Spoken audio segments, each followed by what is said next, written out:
જડતો નથી એનું મૂળ કારણ એ છે, જેમ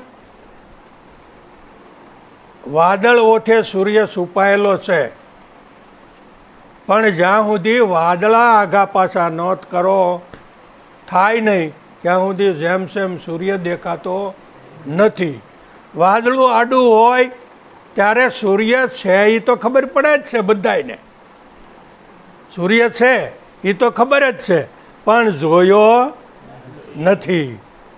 એટલે કહે છે ખરા પણ અટકળે કહે છે, અને એ અટકળ એનું છે તો સાચું જ, પણ જેમ જેમ સૂર્યને જોવું હોય તો વાદળા પવનથી ખસી જાય એટલે તરત દેખાય. એમ આ પાંચ તત્વની અંદર આ પાંચ તત્વનો પડદો છે, આકાશ, વાયુ, તેજ, જળ અને પૃથ્વી. આ પાંચ પ્રકારના આ પડદા છે. એમાં 3 ગુણ, રજોગુણ, સત્વગુણ ને તમોગુણ. આ 5 ને 3 8, 8નો 8 બન્યો છે. એમાં 25 પ્રકૃતિ અને 52 તત્વનું આ શરીર છે. અને એ શરીરની અંદર બીજી વ્યવસ્થા 52ની એવી છે કે 16 સ્વર અને 36 વ્યંજન. 16 સ્વર એટલે કને કને કાંઈ નહીં ક, એક કને રસવાય કી દીર્ઘાય 2, અને કને રસવાવાળું દીર્ઘાવાળું ગણતા જાજો. કને માત્ર કે, બે કાનો, કન કાનો કો, કને 3 માત્રા, કને માથે મીંડું કમ, કને આગળ 2 માત્રા કહા. હવે આ બધા મળી આ 16 સ્વર થાય છે, અને ઓલા 36 અક્ષરો એને વ્યંજનો કહેવામાં આવે છે. એનાથી આપણો આ બધો વ્યવહાર લેતી દેતી ગણતરી થાય છે, ભૌતિકમાં અને આધ્યાત્મિકમાં બધે. બરાબર? તો પરમાત્મા દરેકની અંદર છે અને ગોતે છે બહાર. કોઈ મસ્જિદમાં, કોઈ મંદિરમાં, કોઈ જપમાં, કોઈ તપમાં, કોઈ વ્રતમાં, કોઈ ઉપવાસમાં, આવી રીતે કોઈ હોમ હવનમાં ગોતે છે. જે રીતે ગોતવો જોઈએ એ રીતે ગોતાતો નથી. વસ્તુ કहीं ઢૂંઢે કहीं કિસબીદ આવે હાથ, વસ્તુ ઠોર કી ઠોર હૈ મગર ભેદું લેના સાથ. આનો કોઈ ભેદું મળી જાય. 4 યુગથી એક નામનો મહિમા છે. શેનો? નામનો. સતયુગમાંય નામનો જ મહિમા હતો, અને ત્રેતામાંય નામનો જ મહિમા છે, અને દ્વાપરમાં પણ નામનો, અને હાલ કળયુગમાં પણ નામનો મહિમા છે. હા, એટલે કળયુગ કેવળ નામ આધારા, સુમરત સુમરત ભવપારા. તો વાત આવી સમરણની. તો સમરણ એટલે શું? સમરણ એટલે શું? નામ નામ કરવું. નામની વાત આવી, પારખ નામની કરવાની છે. તો નામ નામ નામ નામ, તો નામ નામ કહેવાથી નામ જડતું નથી. તો નામ અક્ષરમાં આવે નહીં, એ અક્ષરમાં તો આવતું નથી. તો એને નક્કી કેમ કરવું? વાણીમાં આવતું નથી, અક્ષરમાં આવતું નથી, તો નક્કી કેમ કરવું? એની રીત શું છે? તો સંતોએ કીધું કે ધડ રે ઉપર જેના શીશ ન મળે પાનબાઈ, એવો ખેલ છે ખાંડા કેરી ધાર. એમ તમે જો તમારું શીશ ઉતારો તો રમાડું 52 બાર. પરમાત્મા 52 બારો છે, અને 52 બારો કોણ છે? આ બોલે છે ને, એ 52 બારો છે, એ 52માં આવતો નથી. એટલે એક સીધી સાદી વાણીથી તમને સમજાવું. તમે સાંભળેલી હશે કેટલી વાર, બાકી આપણે અઘરી વાણી કાંઈ લેવી નથી. દાસી જીવનની વાણી છે, અને બધાએ સાંભળે, કોઈ એમ નહીં કે આ મેં નથી સાંભળી. એમ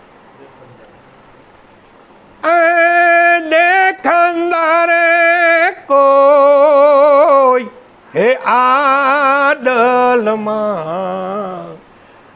અરે નિરખંદારે કોઈ આદલમાં પરખંદારે કોઈ આદલમાં જણણ જણણ જણઝાલર વાગે જણણ જણણ જણઝાલર વાગે કેવી બોલે બોલાવે સબ ઘટ બોલે બોલે બોલાવે સબ ઘટ બોલે એ સબ ઘટમાં તો રહ્યો રે સમાય જ્યારે જોવું ત્યાં છે તેવો એ ધીર કરીને થાણે દિયો રે ઠેરાય જણણ જણણ જણણ જણણ જણઝાલરી વાગે દેખંદારે કોઈ આદલમાં પરખંદારે કોઈ આદલમાં નિરખંદારે કોઈ આદલમાં જણણ જણણ જણઝાલરી વાગે આ નવી રમત કા 10મેं મોલે વો દેખાય નવ દરવાજા નવી રમત કા હે 10મેं મોલે ઓ દેખાય સોઈ મહેલમાં એ મેરામ બોલે ઈ મહેલમાં મેરામ બોલે આપુ ત્યાગે ઓ ઘરદાય જણણ જણણ જણણ જણણ જણઝાલરી વાગે જણણ જણણ જણઝાલરી વાગે વીણા તુંબે તુંબે વીણા મુખે મોરલી બજાય વીણા તારે વીણા તુંબે એ વીણા મુખે મોરલી બજાય વીણા દાંડીએ નોબત વાગે વીણા દાંડીએ નોબત વાગે વીણા દીપ છે જોત જલાય જણણ જણણ જણણ જણણ જણઝાલરી વાગે હે જણણ જણણ જણઝાલરી વાગે નહીં હજી એક કડી છે સોઈ ઘર માહી દડ દડ વાગે કર બિન વાજા ઓહો નિસવાય સી ઘરમાં દડ દડ વાગે કર બિન વાજા ઓહો નિસવાય વિના અરીસે આપા છૂજે વિના અરીસે આપા છૂજે ऐसा है कोई ओ घर जाय जणण जणण जणण जणझालरी वागे जणण जणण जणझालरी वागे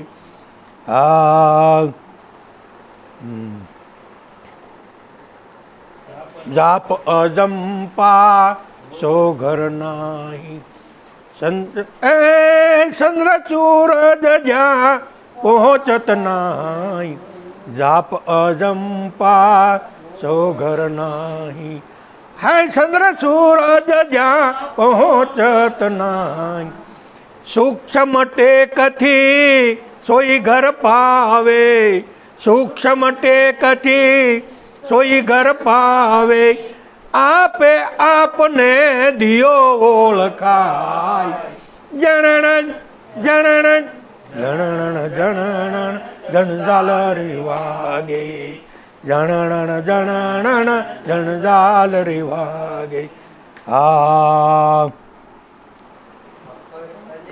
અખર અજેતા અરજ સુણજો એ અરજ સુણજો એક અવાજ, અખર અજેતા અરજ સુણજો, અરજ સુણજો એક અવાજ.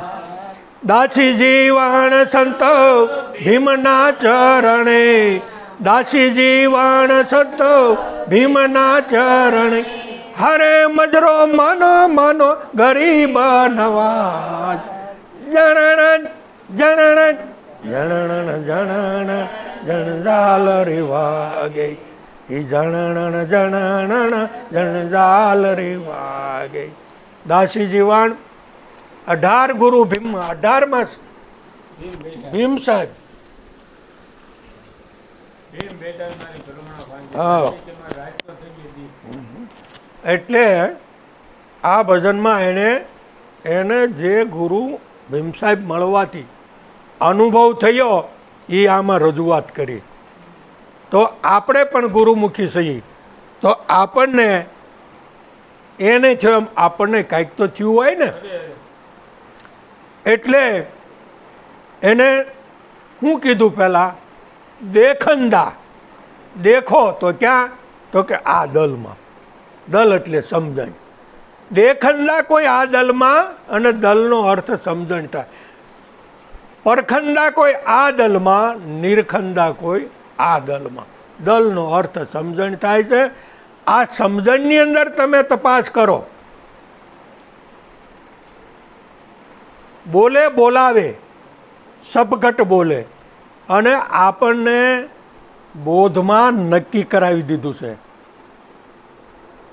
બોલવાવાળો ને બોલાવવાવાળો કોણ છે એ બોધની અંદર આપણને નક્કી કરાવ્યું છે. ક્યાંથી બોલાય છે, કોણ બોલે છે અને શું બોલે છે એ તો આપણને પ્રેક્ટિકલ કરી બતાવ્યું છે. તો બોલે છે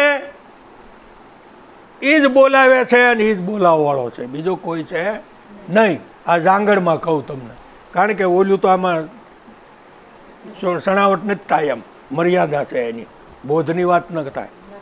એટલે દેખંદા કોઈ આ દલમાં, પરખંદા કોઈ આ દલમાં, નિરખંદા કોઈ આ દલમાં. બોલે બોલાવે સબઘટ બોલે, સબઘટમાં રહ્યો સમાય. કોઈ ઘટ આમાં ખાલી નથી. આ જેટલા બેઠા છે બધાયના ઘટમાં બોલે. પણ કોણ બોલે છે, ક્યાંથી બોલે છે એ પોતાને ખબર નથી. આટલું જ અંધારું છે. બાકી બોલે છે એ તો ખબર જ છે. આગળ ગમે એને પૂછીએ કે ભાઈ તમે કોણ છો, તો તરત ક્યાંક હું ફલાણી કે ને, એટલે બોલ્યા કે નહીં, બરોબર? તરત ક્યાંક હું ફલાણી બેન. ભાઈને પૂછ્યું હોય તમે કોણ છો, તો કે હું ફલાણો, તરત કે. તો બોલે છે એ શું શરીર છે? શરીર નથી. બોલે તે બીજો નથી ભીમો કે ભગવાન. આ ચાર તહુને શેટે આંખ ભાળે નહીં કાન. બોલવા વાળો ચાર આંગળ શેટો, આંખને કાનને ચાર આંગળનું વેલું, પણ પોતાની આંખ પોતાના કાનને કોઈ દી જોઈ શકે? એમાં બોલવા વાળો કુંવર કાન જ છે, પણ એ કાનને કંઈ જોઈ શકાય? ન જોવાય. એનો અનુભવ થાય છે કરવો હોય તો કેવી રીતે? તો કે સવન શીશ ઉતારી આપજે, મત ડગાવીશ તારું મન. શીશને સાટે જો સદગુરુ મિલે તો અભી સસ્તા જાન. સદગુરુ એમના મળતા નથી. સદગુરુ શીશ સોંપો તો જ મળે. અને સદગુરુ છે ને એ શું છે એ જેણે જેણે શીશ સોંપ્યું છે ને એને ખબર છે. ઈસ્તન વેલડી ગુરુ અમૃત કી ખાન. આ તન એક વેલ તો છે જ, એમાં ગુરુ અમૃતની ખાણ છે. ઈસ્તન યહ તન વિષકી વેલડી, વિષની એટલે ઝેરની. આ વેલ છે ને એ ઝેરની ભરેલી છે, પણ એમાં અમૃત હોત છે, પણ પ્રગટ કરવું પડે. નહીંતર તો કહેતી હતી ને કહેતો હતો ને એમ જ થાય ધમાલ. ઇઝેર પણ એ તો હું કોણ છું, પરમાત્મા કોણ છે, એને જેની ખબર પડી ગઈ કે હું કોઈ સામાન્ય વ્યક્તિ નથી, પરિબ્રહ્મ પરમાત્મા પોતે જ છું. પણ એવું નક્કી ક્યારે થાય? એ નક્કી કરવા માટે શીશ ઉતારવું પડે. તો શીશ ઉતારે એટલે શીશમાં કઈ કઈ વસ્તુ છે? આ 2 આંખ્યું છે, 2 કાન છે, આ મુખ છે ને? તો શીશનું ભેળું આ 3 વસ્તુ જાય. શીશ તમે ઉતારી દો ને ગુરુના ચરણે મૂકી દો એટલે પછી બોલવાનું રહે, જોવાનું રહે, સાંભળવાનું રહે નહીં. બેરી થાતા પછી બ્રહ્મના જ સુણ્યા, આંધળી થાતા મેં તો અલખને જોયા. આવે ને? હંસા ગઈ હતી ગુરુજીના દેશમાં. હે તો દાસી જીવણ જ્યારે એને ગુરુ મહારાજને શીશ સમર્પણ કરી દીધું ત્યારે એને આ વસ્તુ બોલે બોલાવે સબગટ બોલે સબગટમાં રહ્યો સમાય. જ્યારે જોઉં ત્યાં છે તેવું. બસ હવે એક પરમાત્મા સિવાય જ્યાં હું જોઉં આ બધા એક પરમાત્મા, નાના મોટા હરિના ઘાટ, કોઈ સૂક્ષ્મ કોઈ વહેરાટ. પછી પહેરે પહેરે મેં જોયું મથી, તો હરિ વિના કોઈ પદાર્થ નથી. તો દરેક પદાર્થમાં હરિ છે. અરે પદાર્થ તો એક બાજુ રહે પછી તો પદાર્થ મટી જાય છે અને બ્રહ્મ સિવાય કાંઈ નથી. પણ એ ગતિ થોડીક આઘી છે, સીધી એ ગતિ સમજાતી નથી. 9 દરવાજા નવી રમત કા 10મેं મોલે ઓ દેખાય. તો તમે જો આંખનો દરવાજો, કાનનો, નાકનો, સંડાસ, પેશાબ, આ બધા દરવાજા, આવા 9 દરવાજા જે છે. અને વળી તમે જુઓ બધે દરવાજા જુદી જુદી રમત. આંખનો દરવાજો જે કામ કરે એવું નાક ન કરે, નાક જે કામ કરે એ મુખ ન કરે, મુખ જે કામ કરે એ કાન ન કરે. જુઓ બધા દરવાજા નવી નવી રમતમાં ને, 9 દરવાજા નવી રમત કા. તો પણ કે 10મેं મોલે વો દેખાય.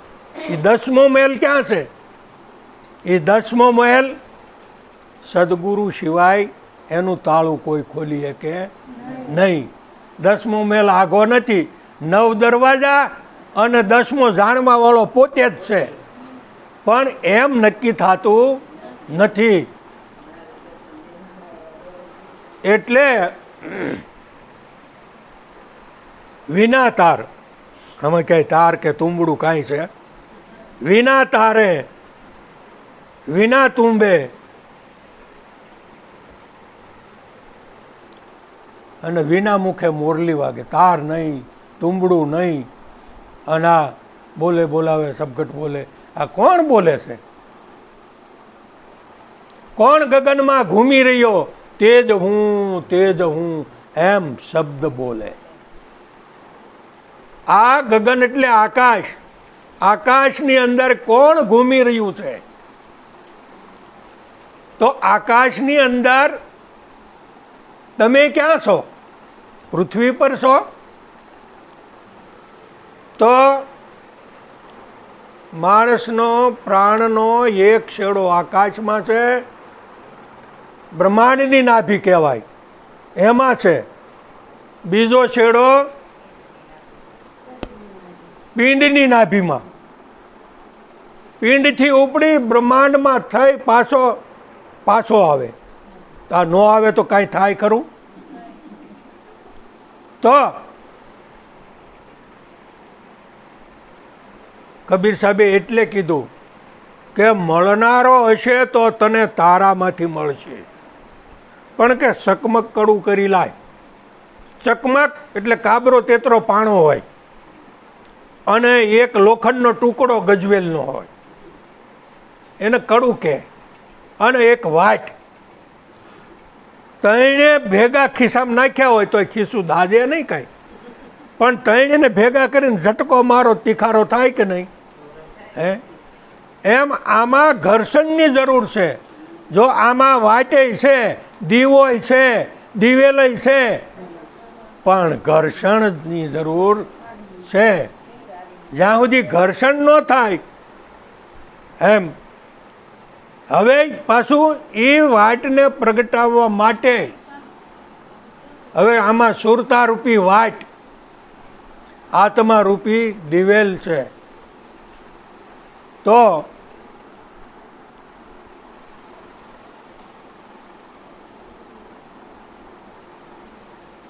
જેમ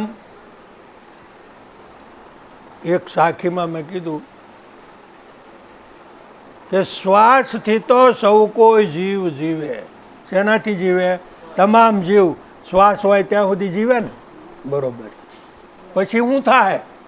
શ્વાસ છે ક્યાં સુધી જ બરોબર. શ્વાસથી તો સૌ કોઈ જીવ જીવે. જેમ જોત બળે દીવે, દીવામાં જોત ક્યાં સુધી બળે? દિવેલ હોય ક્યાં સુધી. તો એ દીવાની જોત તો કેરોસીન હોય, તેલ હોય, ઘી હોય, જે હોય, બરોબર. પણ આમાં જે દીવો છે એની જોત શ્વાસ છે, બરોબર. હવે એથી આગળ જાય, શ્વાસ વયો જાય પછી બધા એમ કે રામ બોલો ભાઈ રામ. અરે શ્વાસ વયો જાય પછી જ કંઈક વસ્તુ પડી છે.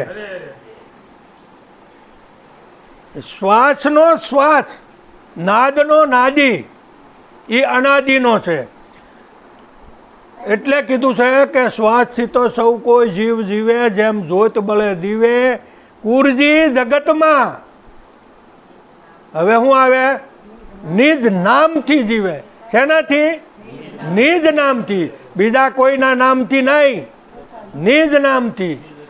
એટલે નિજ નામનો દીવો બળે. જ્ઞાની હોય તે સુરતા ધરે.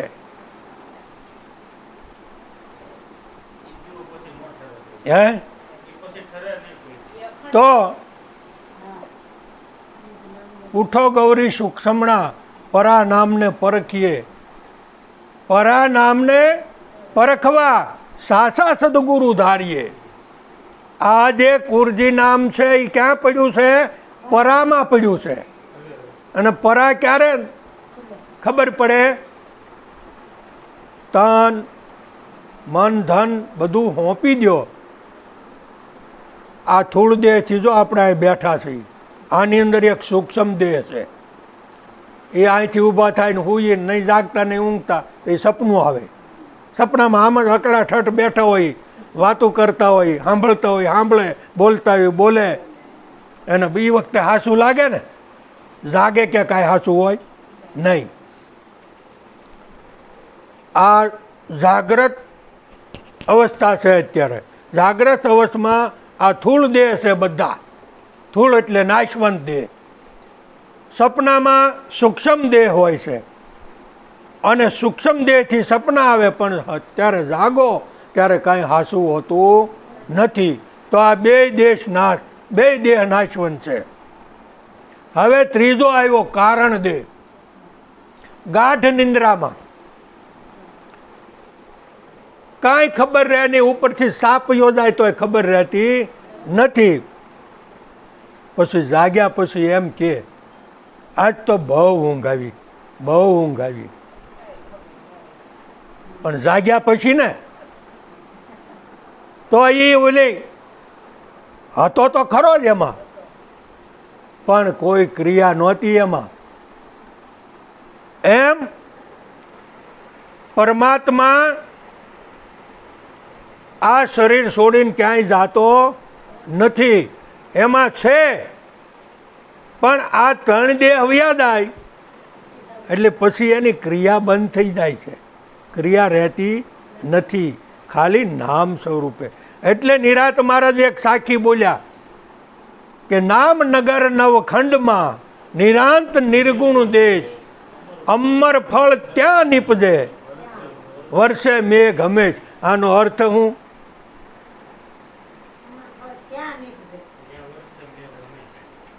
નામનગર, આખું નામનું નગર છે. નામનગર 9 ખંડમાં. એટલે આપણે એવું સમજીએ કે નામનગર છે ને 9 ખંડમાં. નામ 9 ખંડમાં નથી, ખંડથી રહિત છે, અખંડ છે. નામ ખંડમાં નથી, નામ અખંડ છે. આ શરીરના 9 ખંડ થાય. 2 4 2 100 2 8 આ મસ્તક નમો. શરીરના પણ 9 ખંડ છે. તો આ 9 ખંડમાં નામ નથી, નામ અખંડ છે. આ બોલે એ બોલ્યામાં આવતો નથી. વેદાંતનો મત એ છે, શંકરાચાર્યએ કીધું કે પરમ તત્વ જે પરમાત્મા છે, જે આત્મા એ જ પરમાત્મા છે, અને આત્મા શરીરમાં આવતો નથી. આત્માને ને શરીરને કાંઈ લેવા દેવા નથી. કેમ કાંઈ લેવા દેવા નથી? કારણ કે એ નિર્ગુણ છે, નિરાકાર છે, નિરંજન છે, ત્રિગુણાતીત છે, 3 ગુણથી પણ રહિત છે, સર્વત્ર વ્યાપક છે, સર્વશક્તિમાન છે, સર્વશ્રેષ્ઠ છે. તો એમ તમારું વાસ્તવિક સ્વરૂપ પણ એનું નામ જ આત્મા છે, અને એ જ પરમાત્મા છે. જે તમે ગોતો છો મંદિરમાં, મસ્જિદમાં, એ ક્યાંય જડવાનો નથી. એટલે સવારામ બાપા બોલ્યા કે પડ્યું છે ને ગોતે ને ગોતે શેટે શેટે, જેની સુરતા સુઘડ સમેટે, એને ઘટમાં સાહેબ ભેટે. તીર્થ વ્રતમાં બહુ ફરે છે, જાય બદ્રીના બેટે, પડ્યું છે ને ગોતે નહીં, ગોતે શેટે શેટે, જેની સુરતા સુઘડ સમેટે, એના ઘટમાં સાહેબ ભેટે. વેરીથી જેમ ફરે વિરોધે. ઓલો સંત મળ્યો હોય ને તો દુશ્મન મળ્યો હોય, મોઢું આમ ત્રાહું કરીને વહી જાય.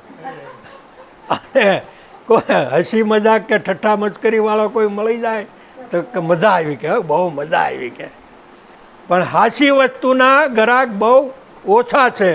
અને તમે જોઈજો, જ્યાં સત્ય વસ્તુ નહીં હોય ત્યાં ગળદી બહુ હશે, પણ સત્ય વસ્તુ છે ને એના ગ્રાહક કોક કોક જ હોય, કરોડમાં કોક કોક નીકળે.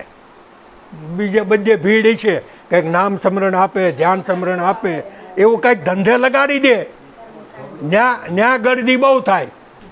પણ આ બધું છોડાવી દે, ન્યા ગળદી ન થાય.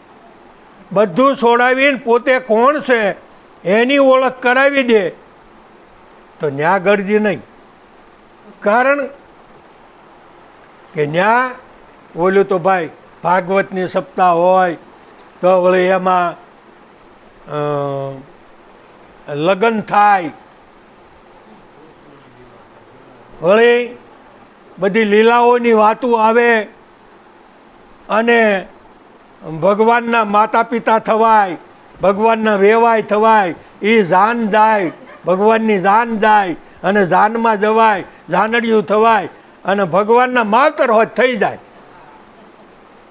ભવાયો હોય હે, હા હા, ભવાયો હોય, ભવાયો એ કદાચ ભગવાનનો વેહ ધરીને, વિષ્ણુનો વેહ ધરીને આવે, પણ એના મનમાં તો એને ખબર જ છે કે હું મૂળમાં ભવાયો છું. ભવાયો કાંઈ ભગવાન ન થઈ શકે. તો ભગવાન થવું હોય તો ભવાઈ મૂકવી પડે. ભવાઈ મૂક્યા વગર ભગવાન જડવાનો નથી. તો એટલે ઓલા સંતોએ કીધું કે આચાર્યને ઉત્પાત ગણો, આચાર્યને ઉત્પાત ગણો, ધૂતવા લાગ્યા ધન, સેવકને હાસું સમજાવે નહીં અને પોતે કરે આનંદ. એ આ બધા કથાકારો. પંડિતો ધંધે લગાડી દે.